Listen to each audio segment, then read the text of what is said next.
How's it going, everyone? It is Andre Williams, and over here we talk stocks and we focus on one thing.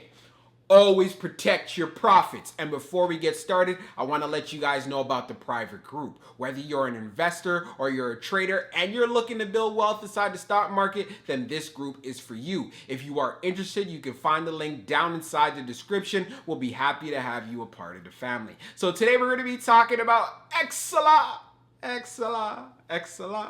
But anyways, what we're going to be talking about today is the price action, giving you guys an update. Many are asking, hey, do you still see that this stock can pop? Is there any more room for upside? Well, we're going to be talking about it. So the first thing we're going to be covering, of course, is a technical analysis. Taking a look at the overall price action. We're going to be using the 1-year daily chart. It worked out very well for us because it showed us areas of support and areas to look out for, especially if you had a game plan going in today. Many members inside of the private group were able to make money off of this play, as well as other plays like Dare and shoot, man, the list goes on. But what I want to do is to make sure that you guys have a strategy and you have a game plan, because that is essential. And then we're going to be taking a look at the order flow distribution. We want to know, are institutions getting involved? Are they loading up? This is great to know because this will have an impact as far as the price action that we see going forward, especially after you watch this video. And then when all of that is done, we're going to be jumping into the final thoughts and as well as some more key details. So let's get to it. So we're going to be doing a technical analysis for XELA. Let's see how it performed on the day.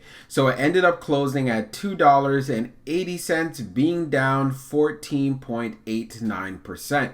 On the low, it tested $2.63. Then on the high, testing $3.87. The chart that we're using is actually the 1-year daily chart, so we want to see how it's lining up with our indicators. You can see from the RSI down below, we're right at 65.13, so we are in that overbought territory, but of course this is no surprise because this has been on quite the run. Now when we take a look at how it's lining up, of course it's showing a lot of strength above the trend lines, above the 200-day, the 21-day EMA, and as well as the 100-day. So many people are asking me, is it over yet for XELA? And by the way we look at this chart here, we do see we have some support right here around this 280 level. So I want to see this actually continue to hold up. We could see in the after hours it's around 279, but at the same time there's still strength in that area, because even if we go down even further, we could see we have support also right here in this 260 area. So if it continues to hold up these areas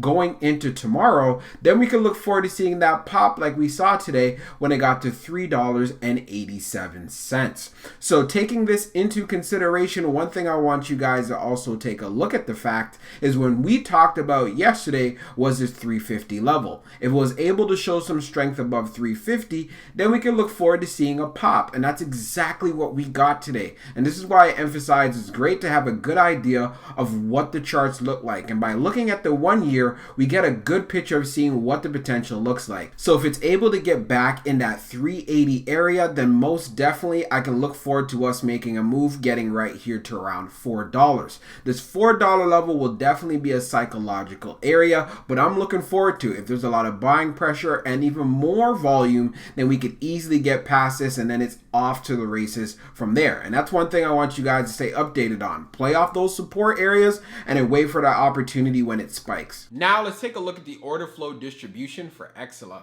So we can see here on the inflow we had 265, and on the outflow we had 230.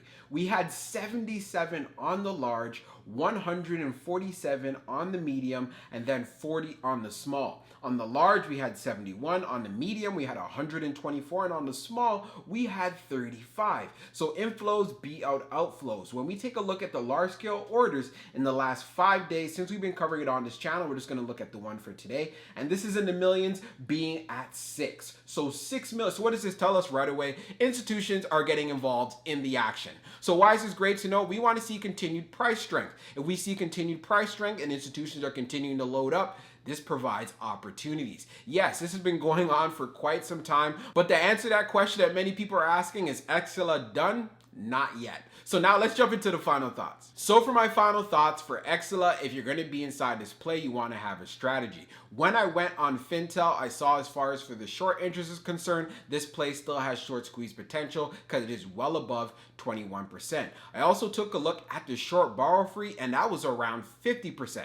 short borrow free rate was at around 50%. So anyone who is shorting XELA, they are definitely paying the price. So what do we need to know? Just keep an eye on the volume. If you see the volume is more than usual or what you see on average, then more likely we're going to be seeing a lot of action. Also, do keep an eye on the order flow. I use Webull. If you see institutions are loading up, especially while the stock is dipping, this is a sign that a particular action may take place, which could be to the upside. You want to be aware of all of these indicators. Also, to understand, and I've talked about this in previous videos, and I've told many people inside of the private group that $2.82 level, that's an area that I like to see hold up. But also we've seen some strength even going around 260. So if it's holding up between 260 and 280, building up support and consolidation, especially through regular trading hours, then there's a good chance this thing is going to pop. I even told people, hey, if you want to see even more strength in the stock and you're not too confident in those particular areas, you could start off by making a move around 350. If you see strength at 350, which it did today, made that move going into the 380s. So again, that's another way where you could have taken some profits as well. So all of these strategies work. And this is why I want to emphasize this. If you don't have the ability to make changes intraday or keep an eye on the stock, then you shouldn't be inside this play. It is very volatile, and it's also not the smartest thing to be holding plays like these for a number of days because you just don't know what direction it's going to go into. But what we do know, institutions are having fun with this just as much as we are, and that's one thing I want you to remember. So I hope you enjoyed this video, and we'll be talking real soon.